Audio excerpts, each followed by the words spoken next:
Buongiorno a tutti e ben ritrovati sulle frequenze di Radio Conegliano Veneto Globo. Oggi, per lo spazio dedicato a Confartigianato, non avremo un'intervista con il Presidente, ma bensì è venuto a parlarci di un importante evento che si terrà domenica 8. Allora io passo subito la parola al Presidente di Confartigianato Severino Dalbò, Confartigianato Conegliano ovviamente, che vi parlerà di questo importante evento chiamato Eco Day. Buongiorno. Severino, passo la parola a lei. Buongiorno Carmen, buongiorno a tutti gli ascoltatori. Ecco, domenica 8 si terrà questo evento nella sua prima edizione in Piazza Cima a Conegliano. L'evento comincerà dalle 9 e terminerà alle ore 18. Di che cosa parliamo? Parliamo di quelli che sono i temi di ecosostenibilità, efficientamento energetico e tutti i temi che riguardano le azioni green che tutti possiamo fare. Come si svilupperà? Ci sarà questa Expo, questo Expo che avremo in piazza, e dalle 10 alle 11:30 ci sarà invece un convegno con dei relatori esperti sul tema. Il convegno a San Francesco. Il convegno, esattamente, grazie Carmen per la precisazione, si terrà su al chiostro di San Francesco, a pochi passi appunto da Piazza Cima, per cui chi verrà al convegno potrà poi anche approfondire le tematiche all'interno dell'Expo di cui vi parlerò tra poco. L'idea nasce da Confartigianato Imprese Conegliano in collaborazione con Energo Club. Energo Club è una onlus che si occupa di fonti rinnovabili e di energie rinnovabili. Affrontiamo quindi il problema che attanaglia un po' quella che è la nostra società oggi, cambiamento climatico, inquinamento, pensando a quelle che possono essere le soluzioni che tutti possiamo fare, anche noi nel nostro piccolo, privatamente, per migliorare quella che è la situazione ambientale, l'inquinamento, e nello stesso tempo agire in modo da efficientare e quindi risparmiare del denaro per far funzionare la propria casa, avere un comfort abitativo migliore e, dicevo appunto, risparmiare non inquinando. È un percorso che Confartigianato Conegliano nel 2017 ha intrapreso, e questa è la seconda tappa. La prima tappa è stata fatta rivolgendosi alle scuole. C'è stata un'iniziativa che si è chiamata EcoSpeed, rivolta alle scuole medie a maggio, nella quale abbiamo organizzato un concorso dove siamo andati a sensibilizzare i ragazzi su quelli che sono i temi dello spreco, delle energie che si stanno consumando, dell'inquinamento e delle fonti rinnovabili. L'evento è dedicato quindi a tutti i cittadini, ma anche a artigiani, professionisti, istituzioni, amministratori di condominio, tutti coloro che si occupano di gestire strutture e abitazioni. Il titolo del convegno è questo: Smart Grid and Smart City, una moda o una necessità. Sono termini che vengono usati a volte anche impropriamente, e noi ci siamo posti il problema: effettivamente sono delle cose di cui si parla perché ne parlano tutti, oppure sono delle cose necessarie per andare a vivere in un mondo migliore, e cercando quindi di preservare quello che è l'ambiente, acqua, aria e terra nel quale noi viviamo.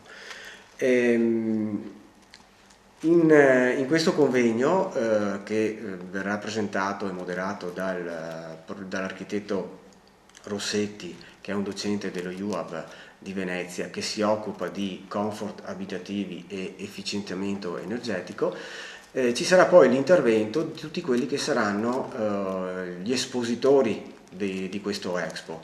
In sostanza sono tutti coloro che presenteranno dei materiali innovativi per l'efficientamento energetico, presenteranno impianti per gestire le energie rinnovabili, fonti rinnovabili, presenteranno tutti quelli che sono gli elettrodomestici intelligenti con la domotica, presenteranno esempi di smart grid e smart city appunto all'interno di case e anche all'interno di condomini, con esempi di funzionamento in quartieri e residence abitativi. Alla fine ci sarà anche l'intervento che riguarderà la questione della mobilità elettrica, che diventa una cosa molto impattante dal punto di vista dell'ambiente, ma anche un tipo di mobilità che oggi il cittadino sta cominciando a cambiare rispetto a quelle che sono le forme tradizionali di spostamento. Quindi al convegno sono invitati tutti i cittadini, perché siamo convinti che tutti nel proprio piccolo possono fare qualcosa per migliorare quella che è la situazione. Devono, visto com'è la situazione. Hai ragione, hai ragione. Su questa cosa Confartigianato si rende responsabile un po' per restituire quello che il territorio finora ha dato alle nostre aziende e ai nostri collaboratori, e per dire anche che con i nostri artigiani, con le nostre imprese, siamo pronti, siamo attrezzati, abbiamo i requisiti e abbiamo le qualifiche per poter andare ad operare e a fare questi tipo di interventi, vuoi nelle ristrutturazioni, vuoi nelle case nuove o dove dovesse esserci bisogno di intervenire. L'Expo. Ecco. L'Expo per tutta la giornata saremo quindi in Piazza Cima avremo un contenitore dove all'interno la gente potrà andare a toccare con mano quello di cui vi ho parlato poco fa. All'interno dell'Expo troverete infatti 5 laboratori, 5 workshop che si occupano settorialmente delle diverse tipologie di azioni che possiamo fare per andare a efficientare la nostra casa, a ridurre l'inquinamento e ad effettuare un risparmio sui costi energetici. La prima stazione che troveremo all'Expo è quella della diagnosi energetica della tua casa. Abbiamo pensato ad un facile programmino, ci sarà l'assistente, ma potrà essere anche utilizzato autonomamente dall'utente che vuole avere delle informazioni, per cui il cittadino che arriva dando dei semplici dati sulle caratteristiche fisico-dimensionali della propria casa potrà avere già subito delle prime indicazioni su cosa può fare per efficientare la questione energetica della propria casa. Successivamente avrà modo di toccare con mano anche i materiali che le aziende oggi propongono, sia materiali naturali o di sintesi, che possono essere usati nelle case per ristrutturazioni o per nuove case e che vanno a isolare meglio quello che è il dispendio energetico della propria casa. Avremo poi un esempio di vari tipi di fonti rinnovabili, fotovoltaico e quant'altro, in varie formule.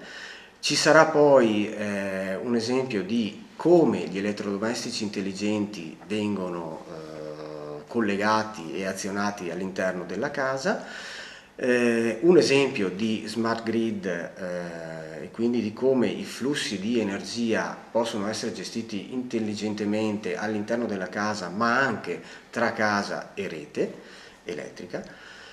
E infine ci sarà la parte dedicata alla mobilità elettrica con a bordo piazza, come a ferro di cavallo, un esempio di auto elettriche, e dico solo elettriche, quindi non parlo di auto ibride, auto nuove, auto riconvertite dall'endotermico all'elettrico, moto elettriche, bici elettriche, scooter elettrici. E avremo anche una barca elettrica, perché anche non è il tema del nostro territorio, ma nelle zone più vicine al mare tra qualche anno non potranno più essere utilizzati barche e barchini con motore endotermico, ma solo elettrico. E quindi c'è un po' di tutto e anche, penso, divertente, curioso e interessante prendere conoscenza di tutte queste nuove tecnologie che stanno arrivando. Credo che sia proprio veramente molto molto interessante. Bravi, Confartigianato. È la prima edizione e pare che sia una cosa che non si, fatta con questa formula, che non ci siano delle grandi esperienze in Italia, quindi ci stiamo buttando su Benissimo. questa esperienza. Io credo che sei stato esaustivo, abbiamo spiegato tutto bene, i cittadini sicuramente hanno capito, ma sicuramente ci sarà parecchia gente perché è un argomento non di moda, ma veramente sentito dalla maggior parte, perché ormai vediamo con i disastri climatici la gente ha cominciato a capire che la pallina forse si sta un po' Sì, incazzando. ha maggior ragione Carmen, ti rubo solo gli ultimi secondi per Certo. dire che sembra una cosa che interessi solo chi sta dall'altra parte del globo, perché vediamo che arrivano questi tsunami, questi uragani, però in realtà anche io personalmente a casa mia arriva la bomba d'acqua e spesso andiamo sotto acqua, quindi è una cosa che può interessare anche a una parte della cittadinanza. Sembrano luoghi comuni, ma l'innalzamento della temperatura terrestre quindi il riscaldamento climatico poi crea tutta una serie di piogge, bombe d'acqua che è vero che c'erano anche una volta, ma non in maniera così impattante come sta avvenendo ai nostri giorni. Benissimo. Io credo che hai detto veramente tutto. Non ci rimane che dare appuntamento ai nostri cittadini domenica in Piazza Cima e se vogliono prima anche al convegno. E direi che possiamo chiudere qua. Salutiamo i nostri ascoltatori. Vi aspettiamo domenica 8 ottobre e grazie per la vostra partecipazione. Da Carmen Morandi, una buona giornata. Buongiorno.